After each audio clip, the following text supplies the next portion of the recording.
Antes que nada, buenas noches. Si estás al tanto de todo lo que publico en el canal, o por lo menos de los últimos 3 meses, en este video no vas a encontrar nada nuevo. Durante los próximos minutos voy a revisitar, en reglas generales, 4 videos que ya publiqué en el pasado, pero en un formato distinto. En esta suerte de podcast voy a desarrollar, y de una forma bastante condensada, las más grandes obras del filósofo francés Michel Foucault, con sus teorías sobre el poder y el discurso. Les comento que, además de poder escuchar este video en YouTube con el acompañamiento visual correspondiente, footage de mí trabajando en otra cosa, también estará disponible en Spotify para que lo puedas escuchar donde se te cante. Links correspondientes en la descripción. Porque más que un video, es un compendio sobre las ideas más relevantes que pudo desarrollar Miguel a lo largo de su vida. Sin mucho más que agregar, le doy paso al video.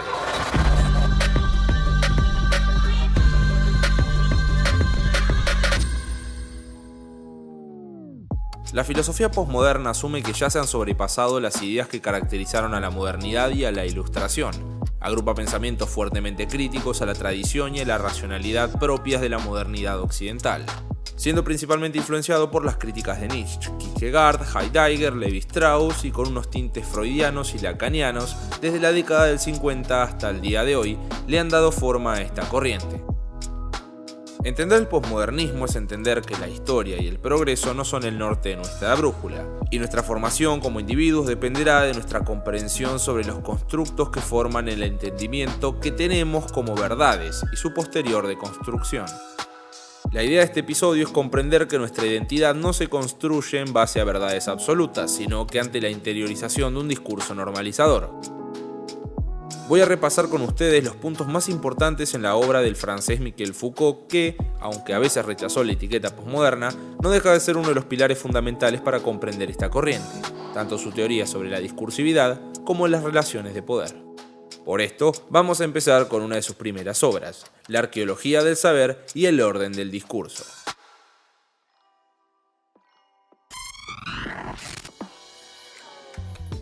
No hay hechos, solo interpretaciones. Desde una perspectiva nietzscheana, esta frase mantiene la postura de que los hechos en sí mismos no significan nada y que con los mismos datos podríamos construir diferentes narraciones. Una característica de las ciencias humanas es no centrar su análisis en su objeto de estudio, sino sobre lo que ella misma dice sobre su objeto de estudio. Esto quiere decir que las ciencias humanas, como la sociología, la historia, la psicología, la economía, no descubren verdades, sino que las construyen. Desde hace décadas los historiadores se fijan preferentemente en los largos periodos, como si, por debajo de los eventos políticos y sus episodios, se propusieran a sacar a la luz una historia secreta, un relato elemental y continuo. La historia de las ideas es dependiente de las continuidades que podamos descomponer mirando más de cerca, porque si la historia del pensamiento es el lugar de las continuidades ininterrumpidas, si se establece sin encadenamientos que no pudiésemos deshacer sin abstracción, si se puede analizar lo que los hombres dicen y pudiésemos predecirlos y anticiparnos, preparándonos y dirigiéndonos al futuro, esa historia sería para la soberanía de la conciencia un abrigo privilegiado. Lo que decimos dice más de nosotros que el objeto en sí, de nuestra subjetividad, de nuestra cultura y de nuestra época. Entonces, entendemos que no hay hechos o cosas, porque si los hubiesen serían plurales, incoherentes y caóticos. Pero todos los discursos que existen sobre ellas sí que lo son, múltiples y discontinuos. Durante el siglo XIX este tema, y de formas diferentes, desempeñó un papel constante. Por un lado, salvar, contra todos los descentramientos de Marx, la soberanía del sujeto, lo que dio lugar a la búsqueda de una historia global, en la que todas las diferencias de una sociedad puedan ser reducidas a una forma única, a la organización de una visión del mundo, al establecimiento de un sistema de valores o a un tipo coherente de civilización. Por otro lado, al descentramiento operado por la genealogía de Nietzsche, oponiendo la búsqueda de un fundamento originario que hiciese de la racionalidad el propósito de la humanidad, y así poder ligar toda la historia del pensamiento a salvaguardar la racionalidad.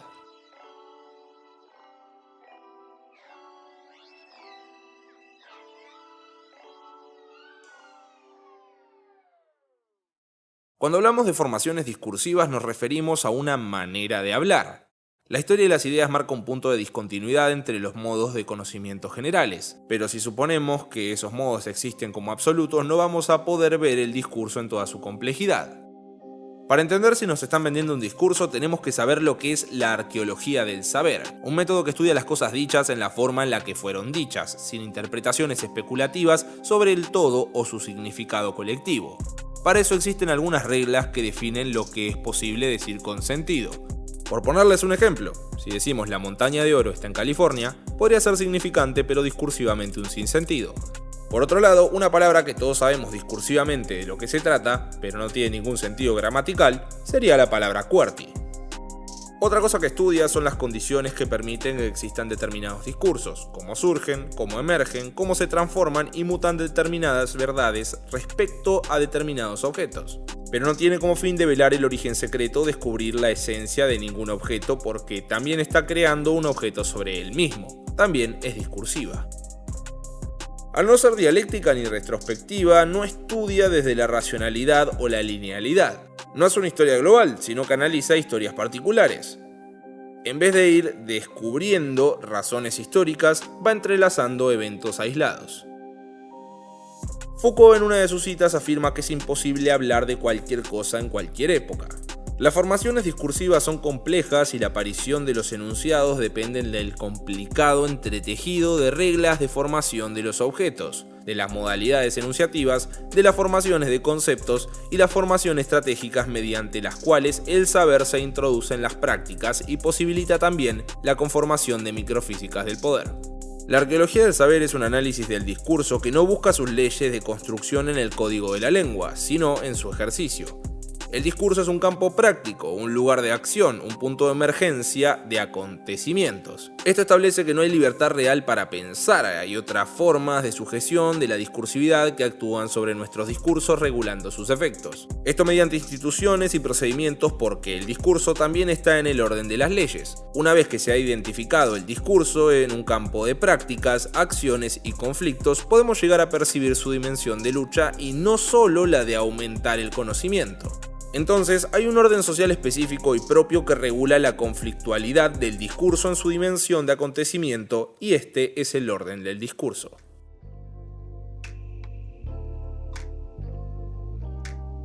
Foucault inauguró la cátedra de Historia de los sistemas de pensamiento con la siguiente cita: supongo que en toda sociedad la producción del discurso está a la vez controlada, seleccionada y redistribuida por cierto número de procedimientos que tienen por función conjurar sus poderes y peligros, dominar el acontecimiento aleatorio y esquivar su pesada y terrible materialidad. El discurso es un campo de existencia anónimo donde el sujeto constitutivo de la filosofía desaparece. Es un sistema arbitrario de reglas que norman la producción del saber, centra sus efectos de verdad y sus efectos de poder. Estos efectos del habla son un objeto de una serie de regulaciones en los discursos mediante procedimientos muy definidos. Foucault llama orden del discurso a la implementación de las instituciones de estos procedimientos y podemos distinguir tres. El primero es la exclusión, que se subdivide entre la separación de razón y locura, la voluntad de la verdad y la palabra prohibida, como política y sexo. Los segundos son procedimientos internos, comentario, identidad y disciplina. El último es el procedimiento de enrarecimiento de los sujetos que hablan. No dominan los poderes del discurso, sino que determinan sus condiciones de utilización, como los sistemas escolares. Pero estos tres procedimientos de sumisión de los discursos pueden ser rebatidos mediante tres estrategias: replantear nuestra voluntad de verdad, restituir al discurso su carácter de acontecimientos y borrar la soberanía del significante. Este trabajo genealógico nietzscheano se desmarca de la historia ya que no estudia un periodo sino que trata de un problema. Esto es necesario para desarrollar una analítica de poder sobre las objetivizaciones de la teoría política. Para Foucault es una conceptualización esencialista que estructura el análisis del poder en una disyuntiva como la siguiente: o bien el poder es represivo o restrictivo, por lo cual adopta la forma de la ley y del consenso. O bien es isomorfo a la economía y por consiguiente desempeña la función formal de ser un instrumento de la clase dominante. En ambos casos, la especificidad y la materialidad de las relaciones de poder resultan invisibilizadas por la teoría al plantearse preguntas metafísicas para cuestiones políticas. De la misma manera podemos decir que entre la arqueología del saber y la genealogía del poder la diferencia no son los objetos o lugares que ataca, sino la perspectiva y el campo de delimitación. Mientras que la arqueología describe el archivo de los sistemas de pensamiento que organizan las hegemonías epistemológicas de nuestro tiempo, la genealogía estudia las relaciones entre las discursividades y su interrelación con otro tipo de procedimientos de poder que se ejercen sobre el cuerpo social. Entendiendo así la relación entre el sujeto y el saber, y entendiendo la relación entre el sujeto y el discurso, solo queda entender al sujeto y la ideología. La ideología es una imposición metafísica, una noción inserta en una concepción de la historia fundada en totalizaciones y continuidades. En Ideología y aparatos ideológicos del Estado, Althusser se despega de las concepciones marxistas que considera a la ideología como una instancia superestructural que es determinada por la base económica. Para él la ideología es eterna porque no tiene historia y contiene siempre la misma estructura formal, donde el término central y decisivo es el sujeto. Plantea que hay que analizar la ideología como una categoría funcional que, al crear la ilusión del sujeto como portador del sentido y construir a los individuos en sujetos, incide en la relación de producción creando efectos de dominación sobre la clase obrera. Pero Foucault se aleja de la noción de ideología porque piensa que se refiere necesariamente a algo como un sujeto, y su gran obsesión es descentralizar al sujeto. Para lograr esto, por un lado, interpreta a la historia como un proceso sin sujeto ni fines. Describe las ideas en el ámbito del discurso porque considera que su inteligibilidad no viene de los sujetos. Y, finalmente, estudia el poder como estrategia en vez de atributo del sujeto. Básicamente invalida el término ideología porque autentifica al sujeto como fundante de la historia, como fundante del saber y del poder. Lo invalida como originario de todo hacer y de todo decir. En las palabras y las cosas incluso niega la noción de ideología. Los sujetos no son eternos ni constituyentes porque no son la fuente de las ideas, sino que están históricamente constituidos. El hombre moderno es un nudo epistemológico por ser a la vez el objeto y el sujeto de su conocimiento. Para Foucault, las ciencias humanas, como la sociología, la psicología, la historia, la economía, no liberan al sujeto, sino que lo dominan. Poner en un trono a la vida, al trabajo, al lenguaje como semitrascendentes del conocimiento, terminaron antropologizando el saber. Su búsqueda es la de matar al hombre epistemológico interrogando los límites del pensamiento y reanudar la crítica general de la razón. Foucault es contundente cuando retira al discurso el derecho exclusivo o instantáneo a la soberanía del sujeto.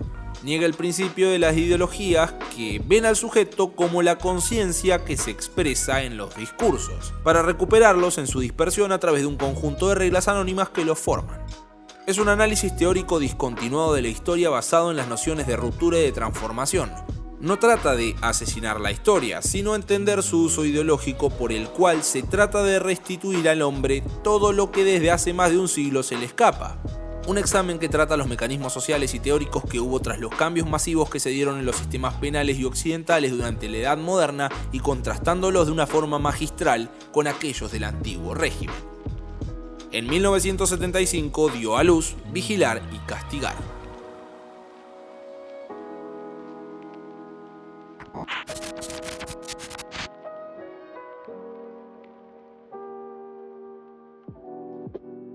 Este libro se divide en 4 partes y la primera se llama Suplicio. En la Edad Media el suplicio era el riguroso modelo de la demostración penal, manifestando la verdad del proceso penal por medio del castigo físico sobre el culpable, ya sea pasearlo por las calles, llevarlo con un cartel colgado o que lean su sentencia en las esquinas, llenándolo de latigazos o desmembrarlo por caballos que tiren de sus extremidades.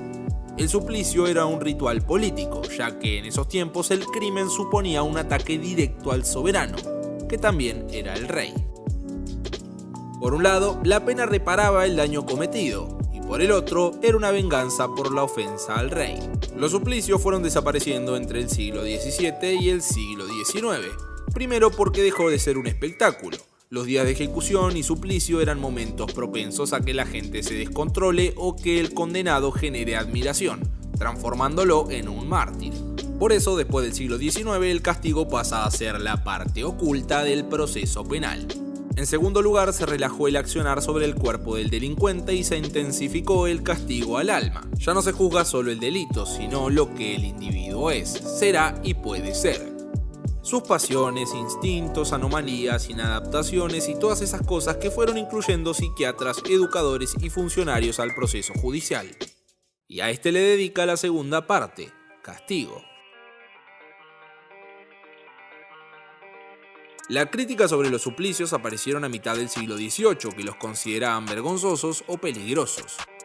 Acá nace el concepto de humanidad como algo que tenemos que respetar sin importar la crueldad del asesino, aunque para Foucault esto esconde algo más profundo: buscar una nueva economía del castigo.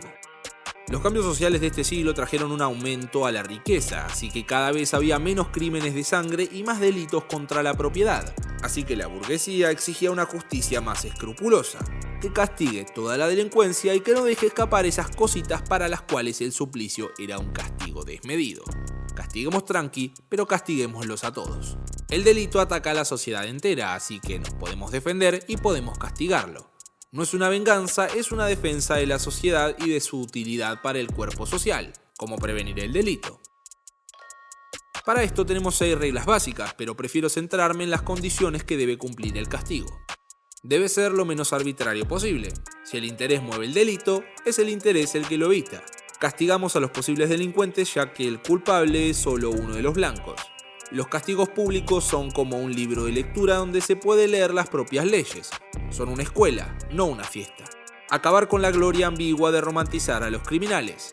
Y por último, una pena definitiva significa que todos los medios y el trabajo que se invierte en reingresar al delincuente a la sociedad no van a poder ejercerse nunca. Y he aquí la tercera parte de este examen, que es disciplina. Las disciplinas son sistemas encargados de moldear al individuo para integrarlo a la sociedad y convertirlo en un elemento útil. Pero la efectividad de este tipo de disciplinas no solo radica en su aplicación institucional, sino en la naturalización, incorporación y replicación de nuestras perspectivas de individuos sobre el cuerpo social. Para explicar esto, Foucault populariza una analogía en la que se basa casi toda su teoría. Una idea que nace de Jeremy Bentham como mecanismo aplicable al control del comportamiento en las prisiones: el panóptico. Este es una estructura arquitectónica de la prisión. Las celdas se disponen circularmente en torno a un punto central, sin comunicación entre ellas y desde donde se puede observar al recluso desde el exterior. En el centro se levanta una torre de vigilancia donde una sola persona puede visualizar todas las celdas, siendo capaz de controlar el comportamiento de los reclusos. Pero el detalle importante es que la estructura de la torre está diseñada para ser opaca, para nunca poder saber en dónde está y qué está haciendo el vigilante. Esta incertidumbre genera en el recluso la dicotomía de no saber en qué momento está siendo vigilado y en cuál no, por lo que tiene que controlar su comportamiento para evitar ser castigado.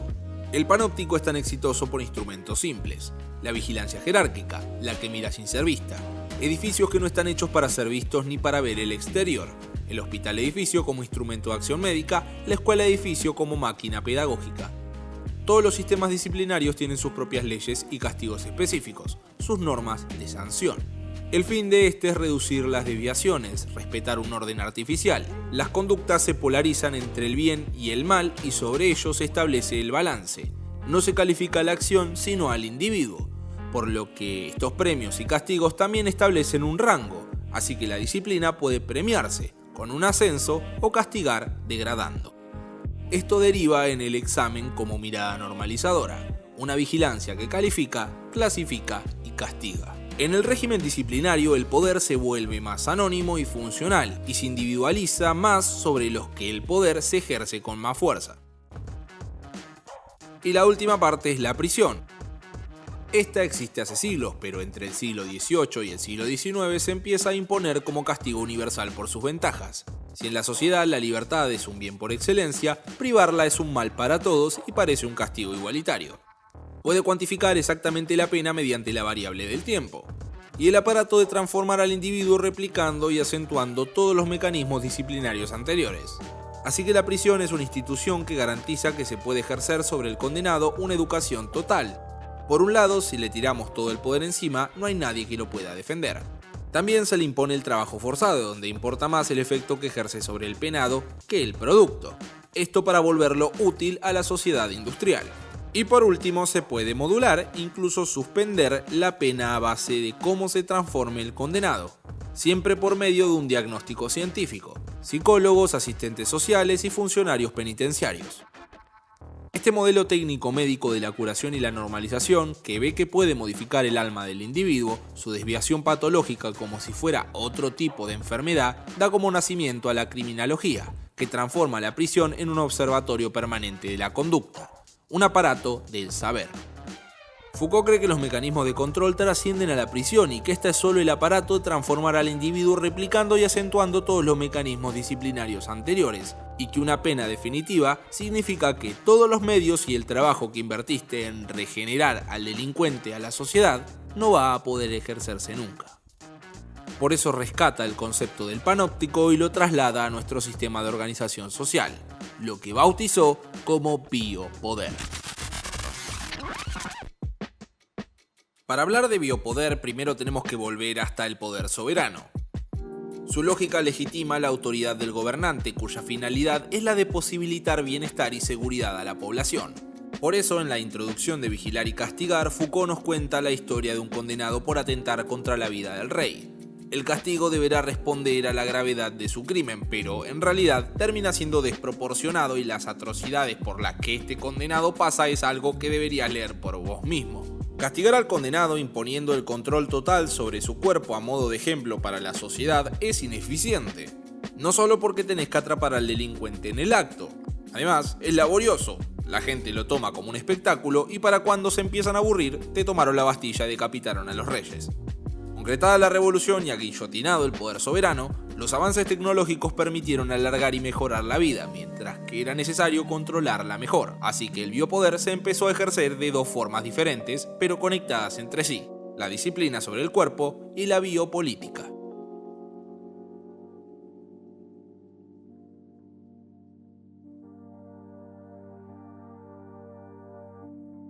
Como ya explicaba, en Vigilar y Castigar, la disciplina nace a mediados del siglo XVII y se centran en hacer fuerte y útil al cuerpo individual, entendido como una máquina. Por eso el que se sale de la norma, ya sean niños, enfermos, locos o condenados, son los que más se describen y se registran rigurosamente. Así, por ponerles un ejemplo, el sistema educativo, además de impartir una serie de conocimientos, se encarga de generar una serie de hábitos y actitudes corporales, al igual que el ejército. Pero la efectividad de estas disciplinas no solo radica en su aplicación institucional, sino que en la naturalización, incorporación y replicación desde nuestra perspectiva de individuo sobre el cuerpo social. Michel Foucault rescata la idea del panóptico y la traslada a nuestro sistema de organización social. El paso del tiempo provocó que nos sumerjamos en una sociedad disciplinaria que controla el comportamiento de sus miembros mediante la imposición de la vigilancia. Así, el poder busca actuar a través de la vigilancia, el control y la corrección del comportamiento. El panóptico es la capacidad de imponer conductas al conjunto de la población a partir de la idea de la que estamos siendo vigilados. Así se genera un comportamiento típico dentro de unos rasgos considerados normales, mientras que se castiga cualquier desviación y se premia el buen comportamiento.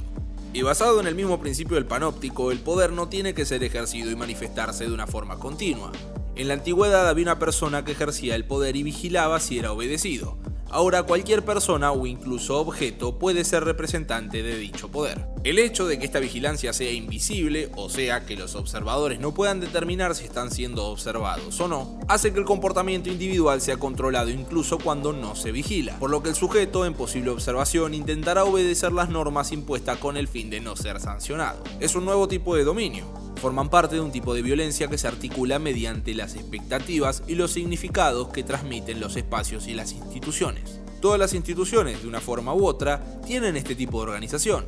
Por ejemplo, podemos no estar sometidos a una vigilancia real, pero el hecho de sabernos o creernos vigilados y evaluados va a modificar nuestro comportamiento en los diferentes entornos. En el mundo empresarial, los empleados controlan su conducta ante el conocimiento de que sus superiores pueden estar visualizando sus actos. Esto mejora la productividad y disminuye la dispersión. Y lo mismo ocurre en la escuela. Los alumnos autocontrolan su comportamiento cuando se creen vigilados por docentes, y los docentes controlan el suyo cuando consideran que están siendo vigilados por otros órganos directivos. La idea es que el poder quede difuminado en las dinámicas de poder de las relaciones sociales. Este sistema hace que el individuo autogestione su comportamiento, dificultando la coordinación y la fusión con el grupo a fin de mantener la conducta dentro de un rango establecido como correcto por el poder. Así también se dificulta la formación y acción de los grupos divergentes. Todo está vinculado mediante la vigilancia, desde la participación en diferentes instituciones hasta nuestra vida cotidiana.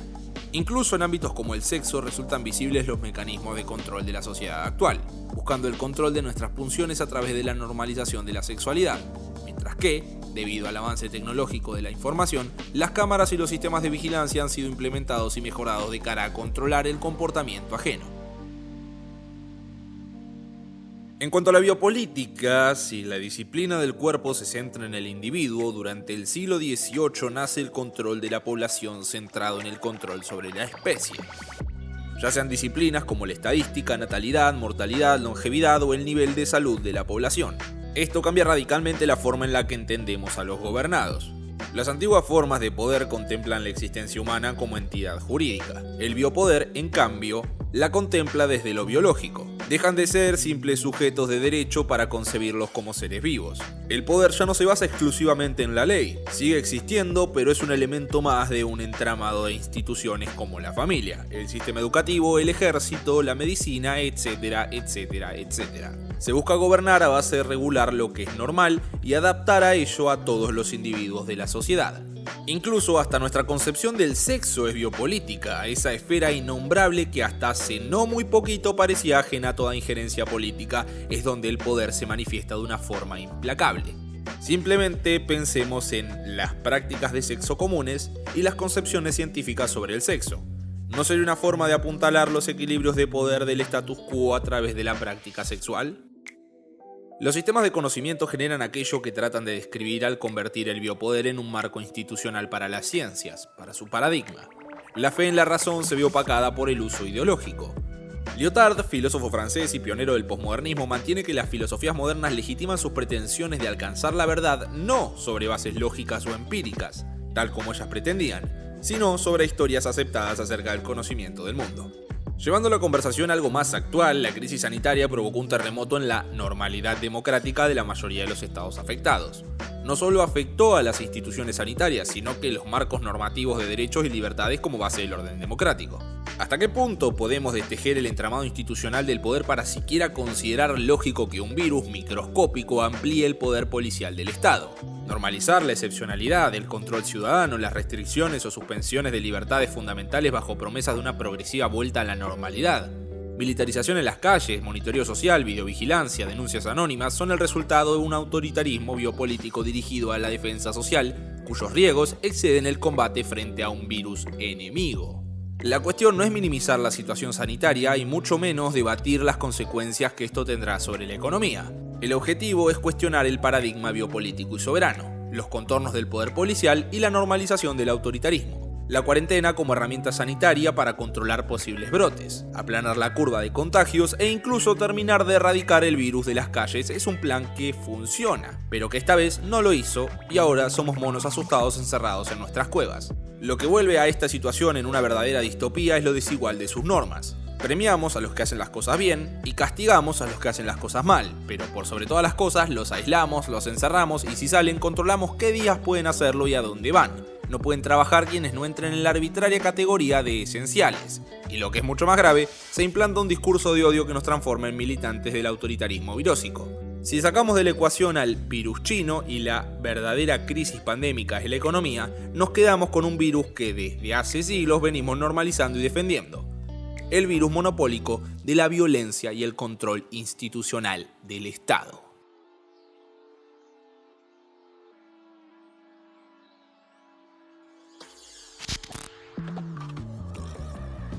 La Revolución Francesa sentó las bases de la democracia como hoy la conocemos, pero en el pensamiento y el análisis político aún no se ha guillotinado al rey.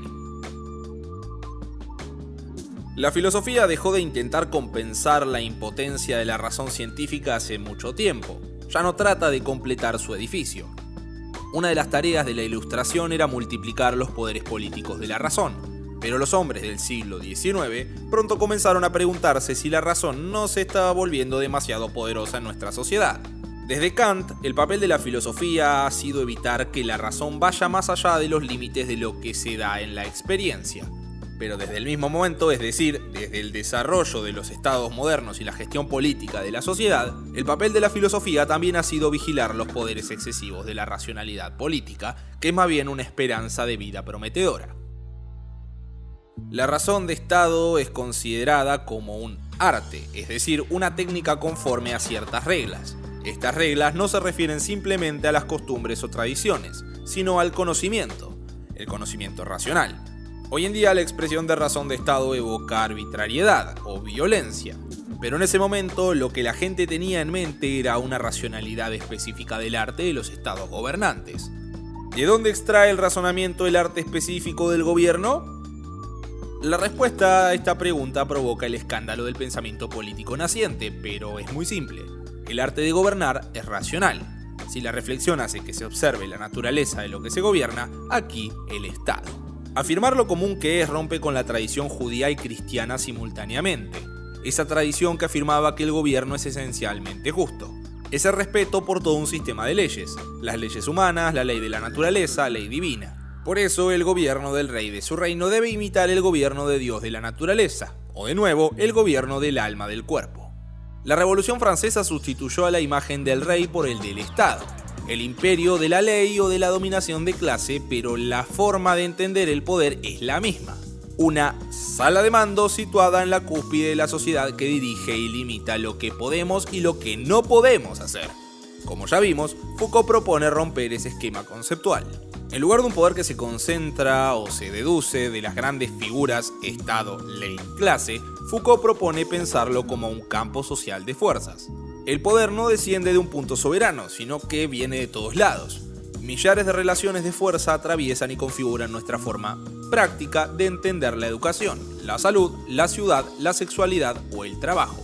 El Estado, la ley, las hegemonías sociales son solo los nodos más grandes de la red de poder, pero tenemos que pensar al revés de lo normal.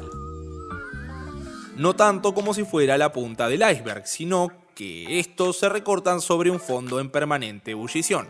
Formas terminales, pero no pasivas. Las figuras visibles del poder son el resultado del campo social de fuerzas y se apoyan en él, pero a la vez lo fijan. Encadenan distintas relaciones de fuerzas concretas y locales, produciendo efectos globales y estrategias en conjunto. Foucault fue bastante crítico con el marxismo durante los años 70. Para él no es la clase burguesa la que impone el conjunto de las relaciones de poder. Es esa clase la que las aprovecha, las utiliza, las modifica, trata de intensificar algunas y atenuar otras. No es como algo mágico que sale de la nada, sino que se entrelaza de relaciones de poder que, en suma, hacen posible que un grupo domine sobre el otro. El poder no es un objeto que se encuentre en un lugar privilegiado, no se puede ocupar, no se puede asaltar y tampoco es un bien que se puede acumular. De esta forma, el paradigma revolucionario entra en crisis. Si no hay relación con el campo social de fuerzas, ese lugar está vacío y ese poder es impotente. Hay que pensar todo de nuevo y reactivarlo desde una nueva mirada. Esta idea de que el poder no se concentra, sino que se genera y brota de todos lados de la sociedad, define el poder como una relación entre una acción y otra acción. Una manda, la otra responde. Donde hay poder, hay resistencia. Algo así como una visión newtoniana de fuerzas. Esta no se ejerce sobre un objeto pasivo, sino que sobre otra fuerza siempre capaz de acción y de poder responder de forma que no podemos prevenir. Foucault llama a esta resistencia la plebe, pero va mucho más allá de la típica idea marxista. La plebe es una respuesta concreta, local y situada de un procedimiento de poder igualmente concreto, local y situado. Y ahí está el secreto de su potencia. Responder al poder donde se ejerce y no en otro lado. La plebe es menos relación de poder que su contrapunto. Se limita a responder a cualquier avance del poder con un movimiento para deshacerse de él. Y esto es lo que choca con la idea marxista. La plebe no es una realidad sociológica, sino que una falla en el reparto de identidades.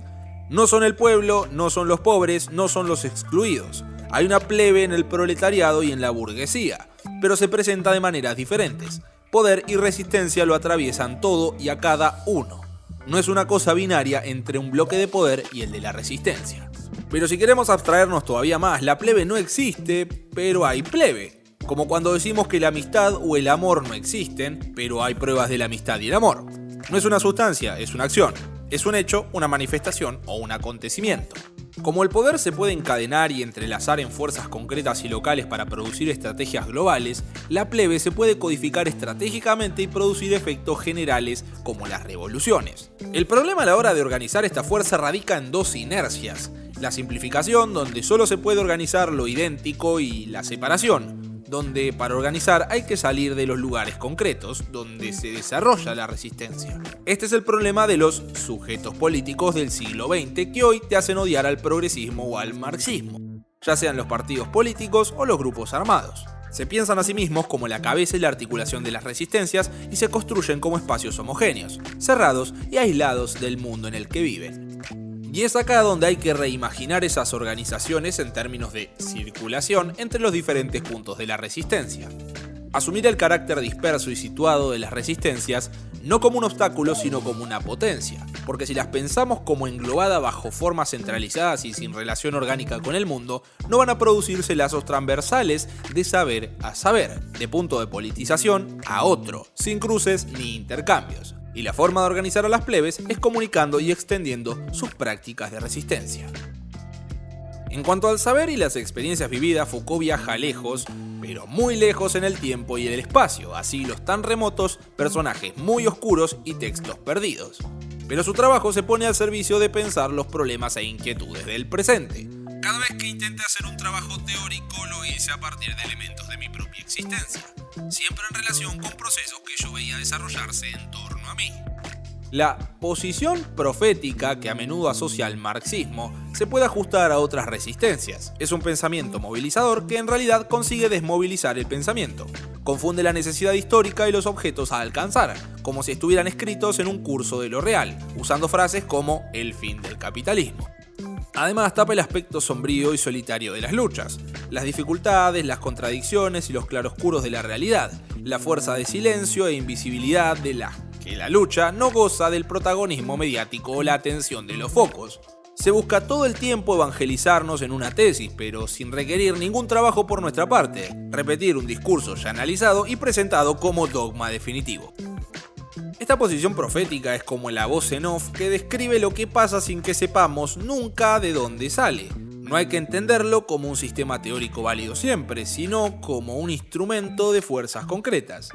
No es ni cerrado ni perfecto, hay que aprender a graduar esos lentes con los que vemos la realidad. Si pensamos al pie de la letra, los libros remiten a libros, y si pensamos al pie de la calle, los libros resuenan con los problemas de la vida individual y colectiva. Todos estos pensamientos no hacen más que enquilombar todo, pero uno sale sintiéndose hasta más alegre después de leer sus obras. No tenemos que entender al poder como un monopolio del Estado, sino como un campo social de fuerzas. No entender las resistencias como un monopolio de los partidos políticos, sino como posibilidades al alcance de cualquiera en cualquier lugar. No entender el saber como monopolio de los especialistas y las voces explicadoras, sino como una caja de herramientas sin autor ni propietario, de la que todos podemos servirnos y aportar. Querría producir efectos de verdad que sean tales que puedan utilizarse en una batalla posible, conducida por quienes lo deseen, en formas por inventar y organizaciones por definir. Dejo esa libertad al término de mi discurso a quien quiera hacer algo con ella. El que lo entienda no es un gurú ni un oráculo o un guía. Foucault lo llama intelectual específico. No es el portavoz de valores universales, sino de situaciones concretas. En vez de dar un discurso de todo lo sé, creo que es mejor brindar las herramientas para que las usen libremente. Es una cuestión de diferenciar entre la vieja política y la nueva política. O mejor dicho, pensar en plural o pensar en uno mismo como centro. La vieja política es la que centraliza todo el tiempo y absorbe las energías sociales. Estos pocos centros van a acumular poder a costa de la pasividad y la descentralización del resto. En cambio, la nueva política es la que vacía una y otra vez el centro, potenciando lo demás. Abre la posibilidad a la intervención política en lugar de acotarla, multiplicando las capacidades de cualquiera en vez de producir espectadores. La activa conversación y no monólogos. La mejor herramienta que nos dejó Foucault es que la madurez del pensamiento político no consiste en pasar de lo pequeño a lo grande o saltar de las calles a las instituciones o viceversa, sino que a guillotinar al rey de una vez por todas e inventarnos lenguajes y mapas para empujar un cambio que será en plural o no será.